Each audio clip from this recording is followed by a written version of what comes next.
স্বাগত আপনাদের সকলকেই আমাদের চ্যানেল টেক হেলথ এন্টারটেইনমেন্টে। আপনারা তো জানেন সে বিখ্যাত সিনেমা বাহুবলীর ডাইরেক্টর এস রাজামৌলি নিয়ে আসতে চলেছে একটি নতুন ছবি। ছবিটির নাম হচ্ছে RRR। কিন্তু একটা বিশেষ খবর হচ্ছে এখানে যে অতিথি শিল্পীর ভূমিকায় নাকি আলিয়া ভাট এই ছবিতে অভিনয় করছে, ফুল চরিত্রে না। বিভিন্ন জায়গা থেকে যে খবরটি আসছে, এস রাজামৌলির RRR অভিনয় করছেন আলিয়া ভাট, সঙ্গে রামচরণ তেজা আর NTR জুনিয়র। করণ জোহরের সুপারিশেই নাকি রাজামৌলি এই ছবিতে আলিয়া ভাটকে নিয়েছে। তবে আলিয়ার চরিত্রে নাকি কোনো বিশেষ গুরুত্ব নেই এই ছবিতে।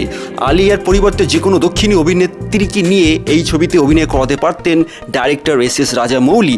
কয়েকটি গান ও কয়েকটি নাচের দৃশ্যেই নাকি এই ছবিতে আলিয়া ভাট অভিনয় করছে। সোজা কথা বলতে গেলে তার অভিনয় এখানে সীমাবদ্ধ, খুব একটা লার্জে তার অভিনয় এখানে নেই। যখন ছবিটি মুক্তি পেয়ে যাবে তখন আমাদের কাছে পরিষ্কার হয়ে যাবে যে আলিয়া ভাট কি এই ছবিতে ফুল চরিত্রে অভিনয় করছে না সামান্য সংক্ষিপ্ত চরিত্রেই এই ছবিতে আলিয়া ভাট অভিনয় করছে। কিন্তু আলিয়া ভাট এই ছবিতে অফারটি পেয়ে খুব খুশি।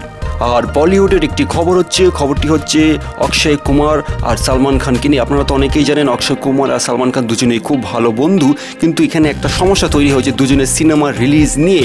রোহিত শেট্টি অক্ষয় কুমারকে নিয়ে তৈরি করছে সূর্যবংশ, যেটি ঈদে রিলিজ করার কথা 2020 সালে। আর সঞ্জয় লীলা বানসালি সালমান খান আর আলিয়া ভাটকে নিয়ে তৈরি করছে ইনশাআল্লাহ। এই ছবিটিও নাকি 2020 সালের ঈদে মুক্তি পাবে। কিন্তু সমস্যা হয় দুটি ছবি যদি একসাথে ঈদের দিন মুক্তি পায় সেখানে তো অবশ্যই ছবির বাণিজ্যিক দিক থেকে কিছু ঘাটতি হলেও হতে পারে।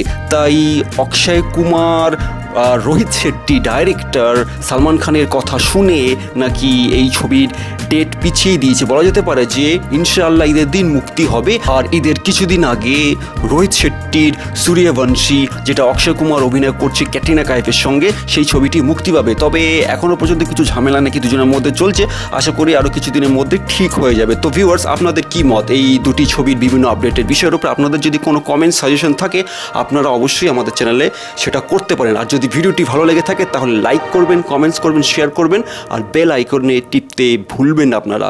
ধন্যবাদ।